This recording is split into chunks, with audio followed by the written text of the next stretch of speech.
The David Pakman Show at davidpakman.com. Welcome to the bonus show. Let's get right into some really very important stories. I want to talk about net neutrality. Net neutrality is an issue that I've identified as one of the important meta issues of our time, whether you care about, as I often say, abortion or education or LGBT rights or taxation. Campaign finance is going to impact all legislation on these issues. Climate change is going to impact our ability to be activists for any issue that we care about. And of course, aside from how we pick who our leaders are in terms of ranked choice voting, popular vote, electoral vote, net neutrality, media ownership, consolidation, internet freedom is going to have a huge impact on every single political issue, because most of us are learning about these issues and engaging with other people on these issues through media and through the internet. So we saw strengthening of net neutrality rules under Barack Obama's presidency. We saw the immediate weakening of these rules under Donald Trump's FCC, led by former Verizon lawyer Ajit Pai. And now that Democrats have taken over control of the House, Speaker of the House Nancy Pelosi is once again trying to get net neutrality regulations reinstated. Now, is it going to be possible with a Republican-controlled Senate? It's unclear. They're calling this the Save the Internet Act. And Nancy Pelosi says that she wants the House to work with their colleagues in the Senate in order to pass this. And of course, realistically, Republicans aren't going to pass this. That being said, I don't think that this is a worthless effort for two different reasons. Number one, there are enough Republicans who get the importance of net neutrality, but have to basically stay on the side of the president because of the partisanship that has become sort of an integral part of modern politics.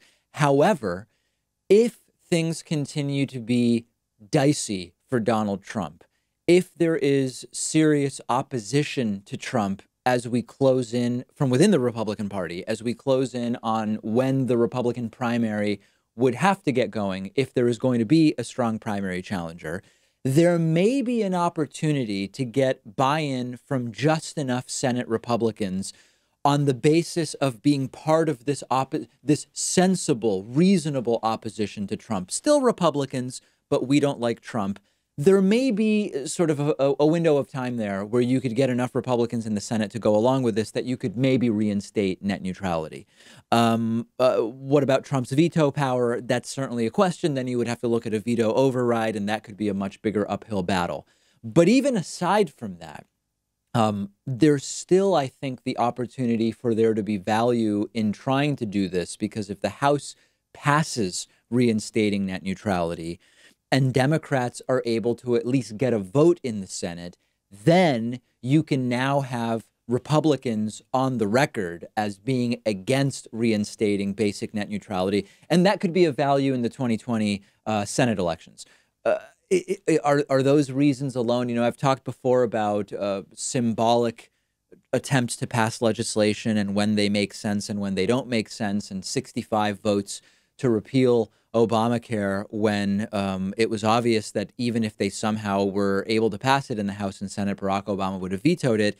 A waste of time. This is much more practical. This is a much smaller portion of the economy than healthcare in total.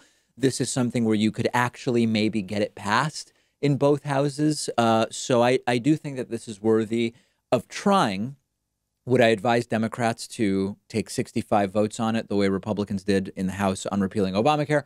Probably not. But it's good that Democrats are at least making the effort here, because this is one of those issues that it does generate activism, but at the same time, it's not a big topic for media coverage. Corporate media didn't really cover net neutrality very much, even though there were hundreds of thousands or millions of comments sent to the FCC. So I do think it's good that very quickly, just a month and a half, 2 months now since Democrats took over control of the House, this is once again something that the speaker is focused on. We'll see where it goes. Here's something interesting. Anytime that a conspiracy theorist has to retract a conspiracy that they asserted, It's always interesting to look into the circumstances. Sometimes they are legal. Sometimes they are a sort of a public pressure related. You might remember when Alex Jones had to issue an apology, I think for a Chobani yogurt related conspiracy, the details of which now escape me. He had to backtrack on some of his totally conspiratorial and bogus assertions related to the Sandy Hook shooting in do they pronounce it Newtown or Newton? I never remember. Connecticut, years ago at this point. There's a conspiracy theorist named Jerome Corsi who has claimed everything from President Obama's a secret Muslim to Michelle Obama is actually a man. I think that was also his conspiracy theory. Jerome Corsi has now officially retracted and apologized for an InfoWars article that he wrote. Of course, InfoWars, the website of conspiracy theorist Alex Jones. He wrote this article back in 2018, and it claimed that the murdered DNC staffer Seth Rich leaked DNC emails to WikiLeaks during the 2016 election. And he has now had to take that back. A statement says that Dr. Corsi acknowledges that his assertions, that the allegations were not based upon any independent factual knowledge regarding Seth or Aaron Rich. Now, immediately, he was invited onto CNN. Anderson Cooper interviewed him, and this was a strange decision to begin with because this is the epitome of the right-wing bomb-throwing conspiracy theorist, and the idea of even giving him a platform on CNN was questioned by some, but okay, Anderson Cooper did it. And Anderson Cooper went to him and asked him about sort of a much more broad-based retraction around this entire story that Corsi didn't actually make. And Corsi was very careful to say, hold on a second, Anderson. My article was based on reporting that has since been retracted. I had no choice but to retract my article because it was based on reporting which has since been retracted. He's not even really saying that he doesn't believe it, and he's certainly not saying that the broader umbrella of Seth Rich conspiracies that he's propagated aren't true. He's merely saying this is a specific article in which I was sourcing from this other article. Excuse me, punched my mic. That other article has been retracted, so I am retracting my article, but I'm not really changing the underlying assertions about the Seth Rich conspiracy more broadly. I don't know whether we consider this a win or not, right? When we get a conspiracy theorist to do this, his followers or her followers, and it's mostly men who are propagating the stuff, their followers will often see the retraction as evidence of the conspiracy. And this is why conspiratorial thinking, as we pointed out in our recent long-form piece on conspiracies, conspiratorial thinking is so difficult to actually challenge because if there's evidence of a conspiracy as a conspiracist sees it, they are emboldened in their belief of the conspiracy. If there is a lack of evidence, they will often assert that there has been a deliberate effort to cover up the evidence, and that will actually foment and perpetuate their belief in the conspiracy. And as we've seen happen before with Alex Jones, with the Chobani thing, with the Sandy Hook thing, when you get a retraction, they will often claim that they were forced by those who are involved in the conspiracy to issue a false retraction under threat of initiation of force of some kind. In this case, it plays in perfectly to Jerome Corsi's situation because he is potentially going to be indicted by Robert Mueller's investigation for his participation in stuff with Roger Stone and with others, which we don't even have to get into. But once again, it creates this just perfect setup. I don't want to call it a perfect slate of facts because they're really distortions, but it creates a perfect setup which a conspiracist would say, listen, evidence has been scrubbed, which is part of the conspiracy. He's been pushed to retract the story, and he is under threat of indictment, even though it's completely unrelated to the Seth Rich thing. This is part of the conspiracy, and they will only be sort of fueled into more strongly and ardently taking those positions. So I don't know whether it's even worth engaging with these people, but for what it's worth, it is interesting to see Jerome Corsi retract anything, which is not something that I think he even said during the Anderson Cooper interview. He has a long track record of not having to retract the stuff that he asserts, much of it because it's asserted without evidence. So there would be no changing factual circumstances that would require a retraction. But interesting nonetheless, and we'll see if he ultimately does end up indicted. Okay, we have a story out of Alameda, California. The Alameda County District Attorney's Office has now filed 3 felony charges and 1 misdemeanor against an individual named Zachary Greenberg. And this relates to an attack at UC Berkeley, at the University of California, Berkeley campus, against a conservative activist. And the attack was actually caught on video. Greenberg was arrested on Friday. He was able to post bail. He's out of jail rather. His arraignment is set for next Wednesday. And this is an attack that occurred a couple of weeks ago, February 19th.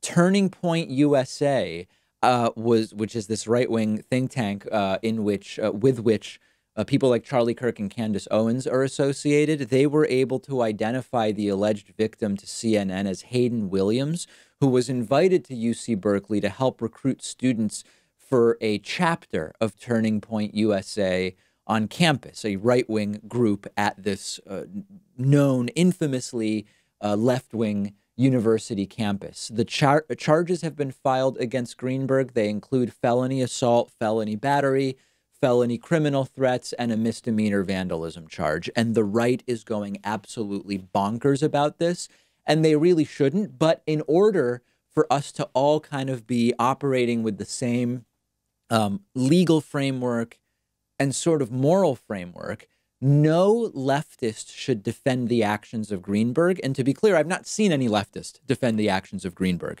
We just need to be consistent, okay?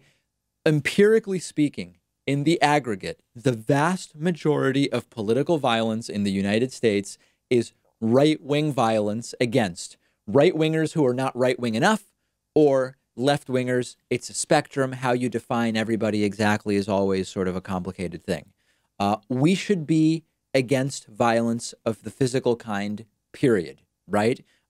This is presumably a leftist who attacked someone described as a rightist.